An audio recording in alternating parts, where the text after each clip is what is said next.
Has Marvel become too woke? Producer Ike Perlmutter, I believe his name. If I butcher his name, forgive me. Ike Perlmutter, excuse me, I got that Perlmutter. Mr. Perlmutter says Marvel has gone too woke. Here's an article. I'll put the link in the description box below. I'll give you my takes on it. I don't think it's gotten woke, but I think it's gotten too political. Too many identity politics and too much pushed agendas. We'll talk about that. I'll give you my take. So, Iger says the fight wasn't personal on my side. I was supporting the interests of the company, not my personal interests, and defending what the company and the board was doing, as opposed to defending. You are asking if it was personal on their side.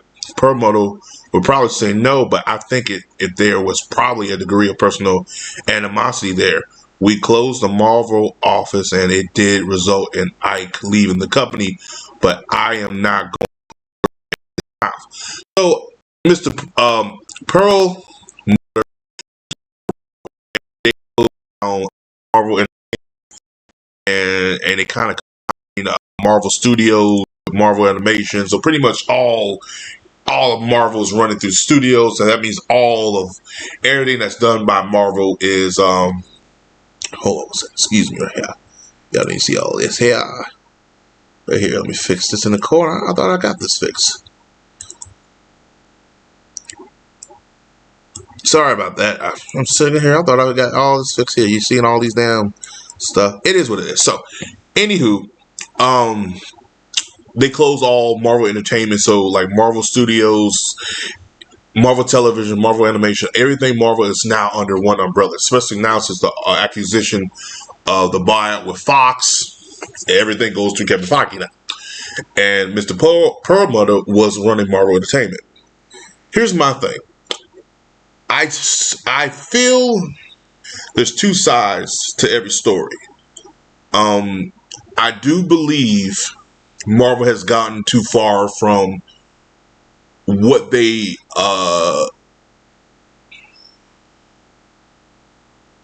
Marvel has followed too much what's going on in the media per se. Instead of telling stories, they want to put these identity politics in there. They want to put their own agendas in there. I do believe that has hurt Marvel in the long run. I mean, that's hurting Disney in regardless, but for Marvel it has, because you watch those early movies, there wasn't too much identity politics, too much agenda-driven stuff in there.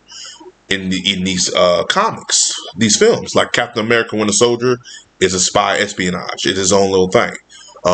Civil War, I mean, legit is a fucking civil war between the heroes. Avengers, like, it told their stories in the confine of the realm of Marvel, and what happens outside stays outside, type of thing. You start seeing a change in Endgame towards the end of it, and that's when a lot of us start pinpointing what they were going to do, especially when they had all the women kind of team up together just to have a woman moment, like Avengers moment. And that's when I was like, yeah, they keep on going that route with that. There's people going to inject that. People going to reject it. And here we are years later, and they're really ejecting that. The Marvel was a prime example of rejection. And that's why I put the Marvels here, because this is one of Marvel's biggest bombs in the history of the MCU.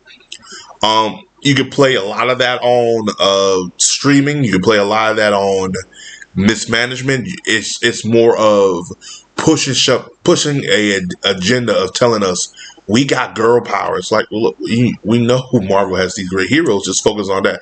Like, this should have been a Captain Marvel sequel, but it wasn't. It was an all-star of Marvel characters of Miss Marvel together. Like, the only one I would have put in this film is Miss Marvel, because she had a TV show. Monica Rambeau really didn't need to be in here. I'm sorry, she just didn't. She really didn't have a good showing.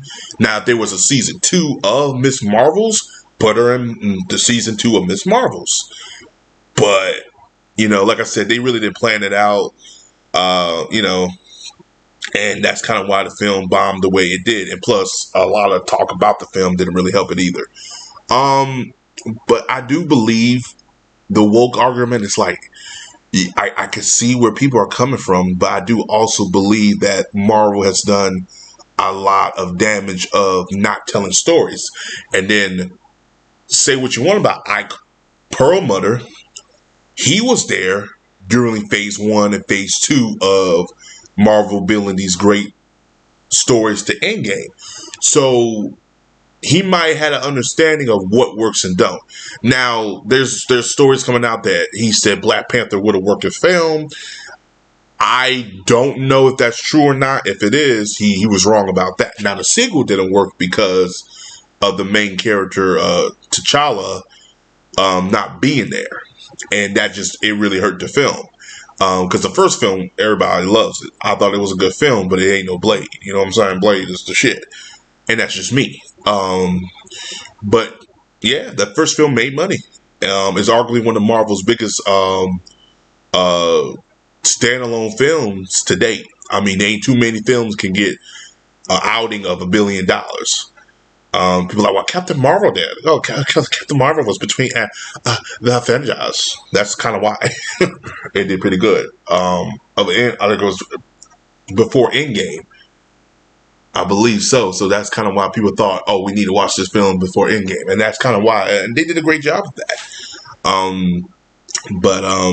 Yeah,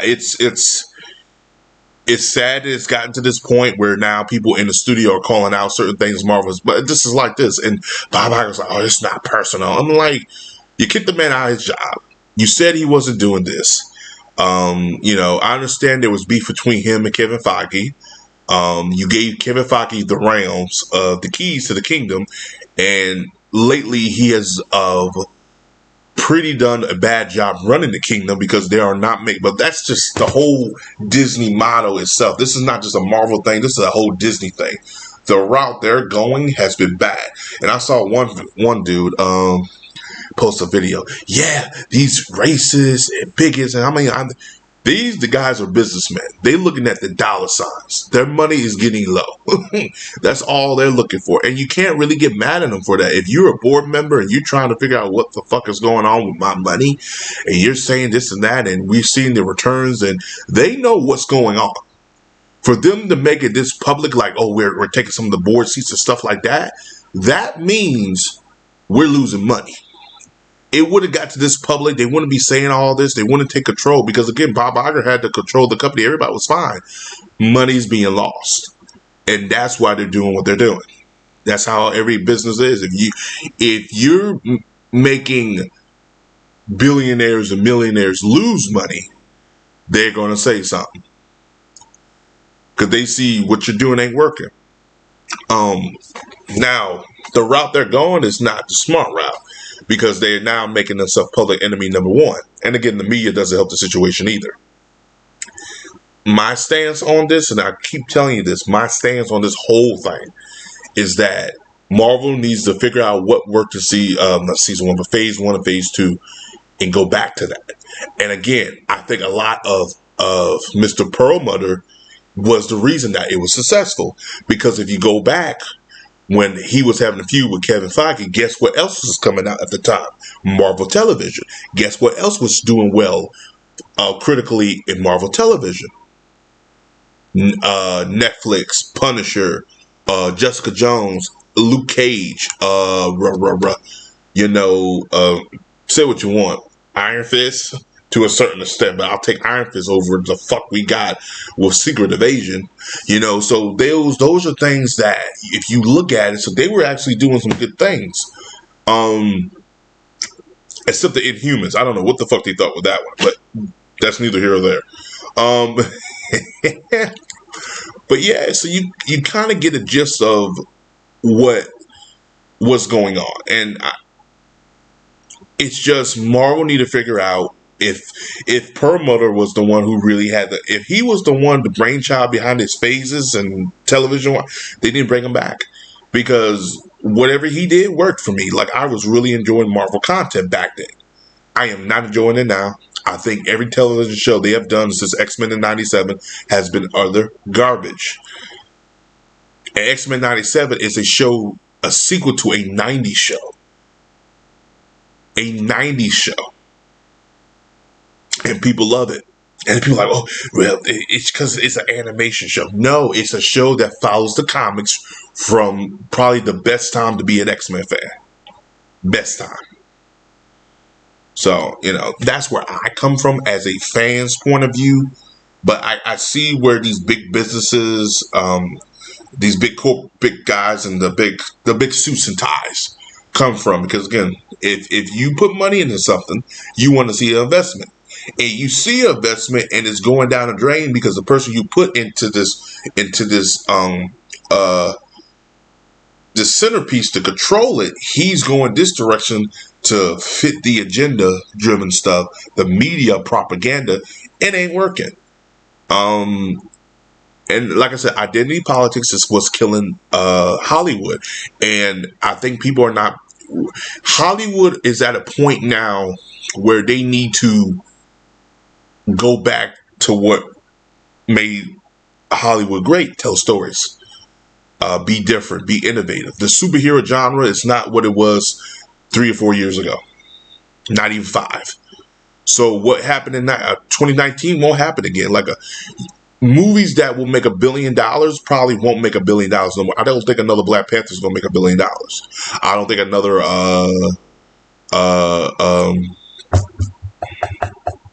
hell, I don't think another Avengers without the original lineup is going to make $1 billion. It'll come close to it, but I don't think it will. I don't think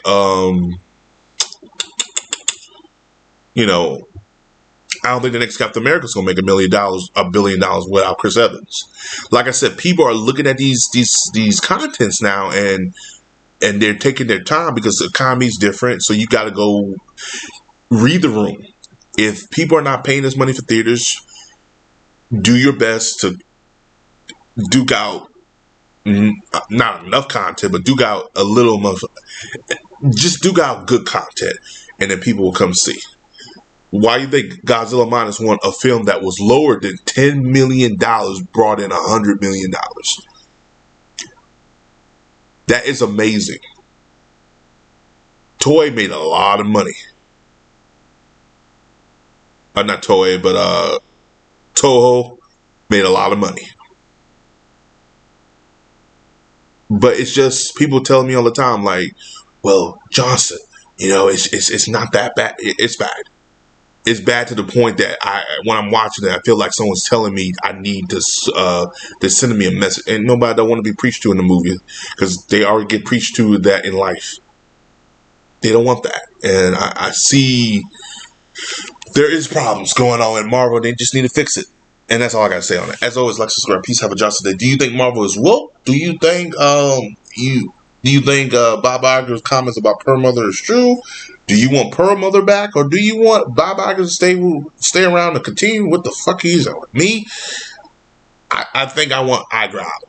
I don't want Perlmutter back because that's like going backwards. I just don't want Iger there no more because I don't think what Iger did in like the last 5 or 10 years can't be. It cannot. What he did, I'm not gonna sit here and say he didn't do a bad job. He did a great job because the way he ran the MCU with Kevin Feige, hey, they would never be duplicated again. That's all I gotta say. As always, peace. Have a Johnson day.